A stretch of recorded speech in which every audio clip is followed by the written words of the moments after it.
नमस्कार। आपका स्वागत है तिवारी एकेडमी में। कैसे हैं आप लोग? मुझे उम्मीद है कि बहुत स्वस्थ होंगे, मस्त होंगे और जहाँ भी है वहाँ कर रहे होंगे खूब सारे मज़े, है ना? अच्छा, मुझे एक बात तो बताइए कि पिछले चैप्टर में हमने किसके बारे में पढ़ा था? मुझे आप कमेंट करके बताइएगा, कहीं आप भूल तो नहीं गए ना? आज के चैप्टर में हम बात करने वाले हैं धरती के बारे में। लेकिन एक मिनट, हम आज पढ़ क्या रहे हैं? क्लास कौन सी है? बिल्कुल सही। आपकी क्लास फिफ्थ यानी कक्षा 5 में ईवीएस यानी पर्यावरण अध्ययन के अध्याय 14 यानी चैप्टर 14 की बात करेंगे। इसका नाम है जब धरती कांपी। क्या आपने कभी किसी को डर के मारे कांपते हुए देखा है? चलिए फिलहाल धरती की बात करते हैं। देखिए, इस अध्याय की शुरुआत हो रही है एक बुरा सपना इस वाक्य के साथ में। तो मैं एक काम करता हूँ, ध्यान से पढ़ता हूँ और आप एक काम कीजिए, कान से सुनिए और देखिए ये चैप्टर कितना इंटरेस्टिंग होने वाला है। ओह, क्या हुआ? उह उह, बचाओ बचाओ, जल्दी आओ। चारों तरफ चीखने चिल्लाने की आवाजें, पैरों के नीचे जमीन हिलती हुई और चारों तरफ भागते हुए घबराए लोग। मैं जोर से चिल्लाई और एकदम से मेरी आंख खुल गई। मेरी चीख से माँ भी नींद से जाग गई। वे भागी आई और मुझे अपनी छाती से लगा लिया। ओह, यह तो सपना था। 6 साल पहले असल में ऐसा ही हुआ था। उस भूकंप को आए 6 साल से भी ज्यादा हो चुके हैं, पर आज भी कई बार नींद में लगता है मानो जमीन हिल रही है। मैं गुजरात के कच्छ इलाके में रहने वाली जस्मा हूँ। बात तब की है जब मैं सिर्फ 11 साल की थी। उस दिन गांव के बच्चे बड़े सब स्कूल के आंगन में टीवी पर 26 जनवरी की परेड देख रहे थे। अचानक जमीन तेजी से हिलने लगी। सभी लोग घबराकर इधर उधर भागने लगे। किसी को भी पता नहीं था कि क्या करना चाहिए। आप लोग उस स्थिति को अपने स्क्रीन पर इस चित्र में देख सकते हैं। देखिए सब लोग किस तरह से भाग रहे हैं। कुछ ही पल में हमारा पूरा गांव मलबे का ढेर बन गया।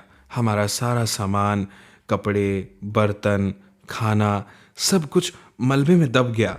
उस समय सभी लोगों का ध्यान दो ही कामों पर था, मलबे के नीचे दबे लोगों को निकालना और घायलों की मरहम पट्टी करना। गांव के अस्पताल को भी नुकसान पहुंचा था। डॉक्टर बाबू ने गांव वालों की मदद से ही घायलों का इलाज किया। बहुत सारे लोगों को तो गहरी चोटें भी लगी। मेरी टांग भी टूट गई। गांव के 6 लोग दबकर मर गए। नाना भी मलबे में दब गए। माँ तो दिन भर रोती रहती थी। माँ रोती तो मैं भी रोती। पूरा गांव ही दुखी और परेशान था। हमारे गांव के सरपंच मोटा बापू के घर को ज्यादा नुकसान नहीं पहुंचा था। उन्होंने अपने गोदाम से सभी को अनाज दिया। कई दिन तक गांव की औरतें मिलकर मोटा बापू के घर पर ही सभी गांव वालों के लिए खाना पकाती रही। इतनी ठंड के दिन और वह भी बिना घर के बिताना। रात के समय ठंड और डर दोनों के मारे नींद ही नहीं आती थी। हर समय यही डर लगा रहता था कि कहीं फिर भूकंप आ गया तो। फिर पहुंची मदद। कई दिन तक क्या हुआ, हमारा हाल देखने दूर शहर से लोग आते रहे, जैसे कोई तमाशा लगा हो। ये लोग हमें खाने पीने की चीजें, कपड़े और दवाइयाँ भी देते थे। हम में से कुछ को यह सामान मिलता तो कुछ को नहीं।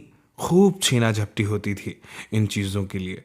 कपड़े मिलते पर कितने अजीब से। ऐसे कपड़े हमने पहले कभी नहीं पहने थे। शहर की संस्था से आए लोगों ने सभी के रहने के लिए गुजारे लायक तंबू लगाए। सोचो, जनवरी फरवरी का महीना, कड़कती ठंड और छत के नाम पर प्लास्टिक का तंबू।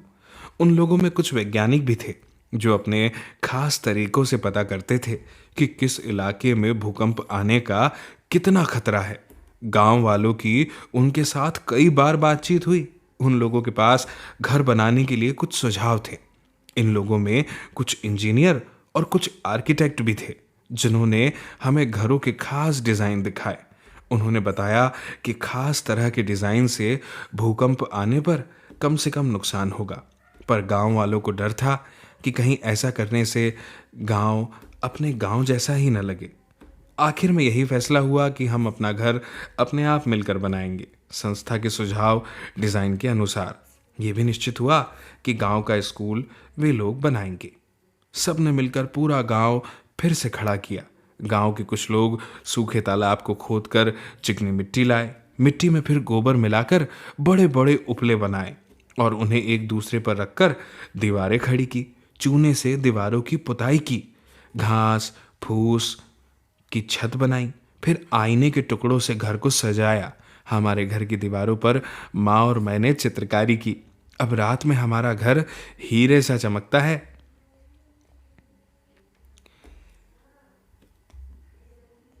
अब देखो यहाँ पे क्या लिखा है, क्या क्या करें। संस्था के लोगों ने दोस्तों जसमा के स्कूल में अभ्यास कराया। कैसा अभ्यास? कि भूकंप आने पर क्या क्या करना चाहिए। एक बात बताइए, क्या आपकी कक्षा में कभी इस तरह की चर्चा हुई? अब देखिए अभ्यास में क्या क्या किया। अगर हो सके तो घर से बाहर खुले में निकल जाओ। अगर घर से बाहर निकल ना पाओ तो फर्श पर लेटकर किसी मजबूत चीज जैसे मेज के नीचे छुप जाओ। उसे पकड़े रखो ताकि वह फिसलकर तुमसे दूर न जाए। कंपन रुक जाने तक इंतजार करो। चित्र में देखो भूकंप आने पर क्या करोगे। देखो ये बच्चा कैसे बैठा हुआ है, आप स्क्रीन पर देख सकते हैं। यहाँ पर लिखा है, आओ तुम भी करो अभ्यास। करना है क्या? जब हो भूकंप का आभास, किसने की मदद। भुज में आए भूकंप की टीवी पर आई इस रिपोर्ट को पढ़ो। मैं पढ़ता हूँ, आप ध्यान से सुनिएगा। अहमदाबाद जनवरी 26 2001। क्या आपने कभी न्यूज़ सुनी है? आज मैं इसको इस तरह से ही पढ़ूंगा, आपको सुनकर अच्छा लगेगा, तो ध्यान से सुनिएगा। आज सुबह गुजरात में आए भूकंप में कम से कम 1000 लोगों के मरने की आशंका है। कई हजार लोग घायल हो गए। बचाव एवं राहत कार्यों में लोगों की मदद के लिए सेना के जवानों को बुलाया गया है। अहमदाबाद शहर में कम से कम 150 इमारतें ढह गई। इनमें लगभग 1 दर्जन बहुमंजिली इमारतें थी। आज शाम तक इनके नीचे से कम 250 शव निकाले जा चुके हैं। कहा जा रहा है कि अभी भी कई हजार लोग ढह गई इमारतों के मलबे के नीचे दबे हुए हैं। बचाव कार्य तेजी से चल रहा है। शहर की शायद ही कोई इमारत होगी जिसमें दरारें न पड़ी हो। भुज की हालत इससे भी ज्यादा खराब है। चारों ओर डरे हुए लोग भगदड़ मचाए हुए हैं। जवानों ने स्थानीय लोगों के सहयोग से काम किया है। राहत कार्य के लिए देश और विदेश से हर तरह की सहायता के आश्वासन मिल रहे हैं। ऐसा लगा ना कि मैंने कोई खबर पढ़ी है। बहरहाल मैं आपको बता दूं कि यहाँ पर ना भुज में जो भूकंप आया था उसकी रिपोर्ट हमें बताई गई है। आपने देखा ना किस तरह के हालात पैदा होते हैं जब कहीं पर भूकंप आता है ना। ठीक है, अब आगे बढ़ते हैं। आगे बढ़ते हुए पढ़ते हैं क्या, तुम्हारी समाचार रिपोर्ट। अब इसमें क्या लिखा है पता है? तुम अपनी समाचार रिपोर्ट तैयार करो जिसमें इन बातों का जिक्र हो। कौन कौन सी बातें? जैसे संकट का कारण क्या है, तारीख और समय क्या है, किस किस तरह के नुकसान हुए हैं, जान के, माल के, रोजगार का नुकसान, कौन कौन लोग मदद के लिए आए और किस किस ने जिम्मेदारी ली, कौन कौन से सरकारी दफ्तर या अन्य संस्थाएं थी जिन्होंने मदद की। इसके साथ ही क्या तुम्हारे इलाके में कभी लोगों ने भूखमरी, सूखा जैसी मुसीबतों का सामना किया है? ऐसे समय में खाने पीने की भारी कमी हो जाती है। अखबार से देश विदेश की ऐसी खबरें ढूंढो और क्या करो, उन पर एक रिपोर्ट तैयार करो। ये देखो यहाँ पर एक सारणी भी दी हुई है, जैसे दमकल केंद्र, नज़दीकी अस्पताल, एम्बुलेंस, पुलिस थाना, इनका एड्रेस और इनका फ़ोन नंबर। पहचानो संकट के समय को। इन शब्दों की मदद से रिपोर्ट तैयार करो। अब क्या लिखा है? इन शब्दों की मदद में जो लिखा हुआ है वो क्या है, मैं पढ़ता हूँ। बाढ़, नदी का पानी, घायल लोग, खाने के पैकेट, राहत कार्य, कैंपों में रहना, लोगों के शव, जानवरों के बहते शरीर, डूबे घर, आकाश से निरीक्षण, दुखी लोग, गंदे पानी से बीमारियां, बेघर लोग, सामूहिक भोजन, फंसे हुए लोग। ये तमाम बातें आप जो है इनको पॉइंट बाय पॉइंट लिख सकते हैं। जैसे सबसे पहले समस्या क्या थी? बाढ़ थी, बाढ़ आ गई, क्षेत्र का नाम लिख दीजिए, समय तारीख लिख दीजिए। बाढ़ में नदी का पानी कितना ऊपर तक आ गया, पूर पड़ गई है ना, कितने लोगों को नुकसान हुआ, घायल हो गए।